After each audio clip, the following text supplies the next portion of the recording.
പയ്യന്നൂർ നഗരത്തിലെ പുതിയ ഗതാഗത പരിഷ്കാരം ഒരു പരിധിവരെ വിജയം കണ്ടിരിക്കുകയാണ്.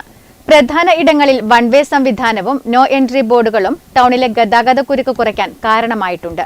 പക്ഷേ ഇതെല്ലാം താറുമാറാക്കുന്ന പ്രവൃത്തിയും ചിലയിടങ്ങളിൽ കാണാൻ സാധിക്കുന്നു. നമ്മുടെ നഗരത്തിൽ ഗതാഗത പരിഷ്കാരമൊക്കെ വന്ന് ഇടവഴികളിലും പ്രധാന റോഡുകളിലുമൊക്കെ ദിശാസൂചക ബോർഡുകളും നോ എൻട്രി പ്ലക്കാർഡുകളും തലയുയർത്തി നിൽക്കുന്നുണ്ട്. പാവം പോലീസുകാരും മുൻകൈയെടുത്തവരും കരുതിക്കാണും എല്ലാം ശരിയാകുമെന്ന്. സംഭവം സത്യമാണ്. ടൗണിലെ ഗതാഗതക്കുരുക്കൊക്കെ അത്യാവശ്യം കുറഞ്ഞിട്ടുണ്ട്. പക്ഷേ പയ്യന്നൂർ ബൈപ്പാസ് റോഡിൽ മടത്തുംപടി റോഡ് ജംഗ്ഷനിലേക്ക് അതീവ ജാഗ്രതയോടെ വണ്ടി ഓടിച്ചെത്തിയപ്പോഴാണ് ഇവിടെ സ്ഥാപിച്ച നോ എൻട്രി ബോർഡിനെ നോക്കി പുച്ഛിച്ച് ഒരു ഓട്ടോയും 2 കാറും പിന്നെ 3 ബൈക്കുകളും ഒന്നിനു പുറകെ ഒന്നായി പാഞ്ഞുപോയത്.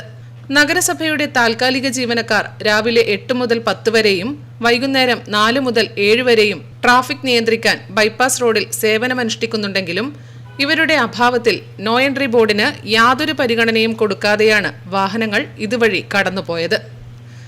നിയമങ്ങൾ ബോർഡിൽ കിടക്കട്ടെ, ഞാൻ എൻ്റെ വഴിയെ പോകും എന്ന മനോഭാവത്തോടെയാണ് കാറുകളും സ്കൂട്ടർ ബൈക്ക് യാത്രികരും ഇതുവഴി കടന്നുപോയത്. ചിലർ ബോർഡിലേക്ക് നോക്കുക പോലും ചെയ്യാതെ നമ്മളൊന്നും അറിഞ്ഞില്ലേ എന്നൊരു നിഷ്കളങ്ക ഭാവത്തോടെ നോ എൻട്രിയിലേക്ക് കാർ കയറ്റിവിടും. എതിരെ വരുന്ന വണ്ടിക്കാരൻ ഹോണടിച്ചാൽ അവരെന്തോ തെറ്റ് ചെയ്ത പോലെ ഒരു തുറിച്ചുനോട്ടവും. വൺവേയും നിയമങ്ങളുമൊക്കെ വരുന്നത് നഗരത്തിലെ എല്ലാവർക്കും സുഗമമായി യാത്ര ചെയ്യാനാണ്. സ്വന്തമായി വൺവേ ഉണ്ടാക്കി പായുന്ന ഈ അതിസാഹസികർ ഒന്ന് മനസ്സുവെച്ചാൽ പയ്യന്നൂർ ടൗൺ ശരിക്കും സുന്ദരമാകും. Network news, Payyanur.